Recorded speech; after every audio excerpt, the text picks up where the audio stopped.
বর্তমানে বর্ষার সময় প্রচুর কমেন্ট এসছে, অনেক বন্ধুরা বলছে আমি ঘর বানিয়েছি, ঘর তৈরি করেছি, 2 বছর হয়েছে, কিন্তু এই বর্ষায় দেওয়াল ঘেমে যাচ্ছে, ঘরে জলে ভরে যাচ্ছে। এর কারণটা কি? দেখুন, এই বিল্ডিংটা 1 বছর হয়েছে, পুরো দেওয়ালটা ভিজে গেছে। দেওয়াল ঘেমে বর্ষার সময় পুরো দেওয়ালটা ভিজে গেছে। এর কারণটা কি? এর কারণটা হচ্ছে আমরা 1 নম্বর ইট 2 নম্বর ইট চিনতে পারি না, এই জন্য এটা হয়েছে। তার প্রমাণ আজকে আপনাদের তুলে ধরব। 99% মিস্ত্রিরা কিন্তু 1 নম্বর ইট সঠিক ইট চিনতে পারে না, কোনটা 1 নম্বর কোনটা 2 নম্বর ইট সেটা কিন্তু চিনতে পারে না।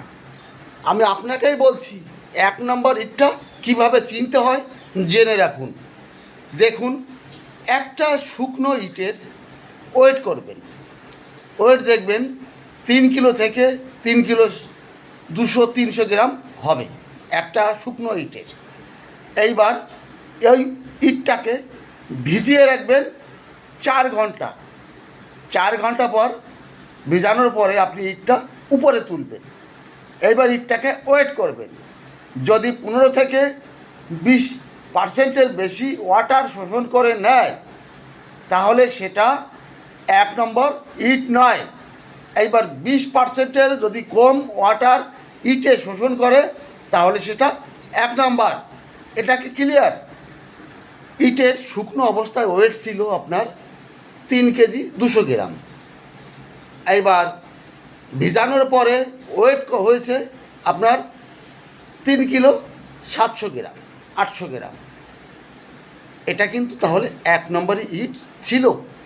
এইবার যদি ওই ইটটা ওয়েট হতো 4.5 কিলো থেকে 5 কিলো তাহলে সেটা 1 নম্বর ইট ছিল না, সেটি 2 নম্বর 3 নম্বর 10 নম্বর ইট ছিল, তাও বোঝা বড় দায়। এইভাবে ইট চিনতে হয়। আর একটা দেখুন, মিস্ত্রিরা যখন এই দেওয়াল গাঁথনি করে, গাঁথনি করার পরে অর্ধেকটা যেটা হয়েছে অর্ধেকটা গেঁথে শেষ হয়ে যায়, কাজটা শেষ করে চলে যায়। আবার ইটের উপরে যে গর্তগুলো থাকে ওগুলো বন্ধ করে চলে যায়। ওগুলি বন্ধ করলে কী হবে, পরবর্তী দিন যখন ওর উপরে গাঁথনি করবে, পরবর্তী দিন যখন ওর উপরে গাঁথনি করবে একটা জয়েন্ট চলে আসবে।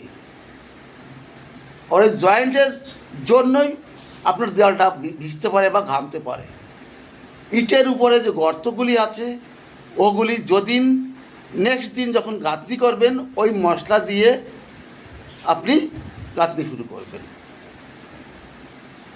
আর একটা টিপস দেখুন, যখন দেখুন একটা কলম আছে বা পিলার আছে, পিলারের সঙ্গে ইটের গাঁথনি হয়েছে, যখন আপনি গাঁথনি করবেন না চিপিং করে নেবেন আর সিমেন্টের একটা পেস্ট দিয়ে আপনি পিলার বা কলমে লাগিয়ে তখন গাঁথনিটা করবেন।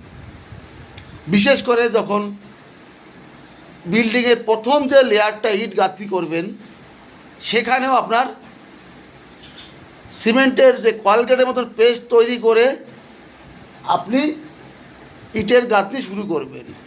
কখনই ঘোলা বানিয়ে সিমেন্ট দিয়ে ঘোলা বানিয়ে গাঁথনি শুরু করবেন না, এই ভুলটা কখনই আপনি করবেন না। তারপরে আপনি বলবেন আমার ঘর ভিজে যাচ্ছে, ঘর জল বা পানিতে পুরো ভরে গেছে, এই জিনিসটা আপনাকে আর দেখতে হবে না যদি এগুলো মেনে চলুন। এই বিল্ডিংয়ের বয়স 2 বছর, দেখুন প্লাস্টার পেন্ট ঝরে পড়ছে। এর কারণটা কি? এর কারণটা জানবেন?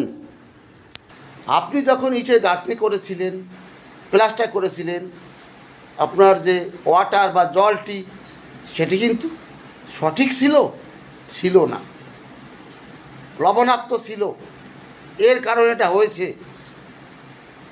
এর পরে একটা কারণ আছে, যখন আপনি কিউরিং করেন, যে গাঁথনিতে জল বা পানি মারতে হয় না, ওটাকে কিউরিং বলতে হয়। যখন কিউরিং করেছেন সেটা কি সঠিক পানি দিয়ে করেছেন, সঠিক জল দিয়ে করেছেন? করেননি। এর কারণে এটা হয়। একবার যদি নোনা লেগে যায় এর কোনো উপায় নেই, এর কোনো ট্রিটমেন্ট নেই, আপনাকে এটা সারিয়ে এটাই করতে হবে।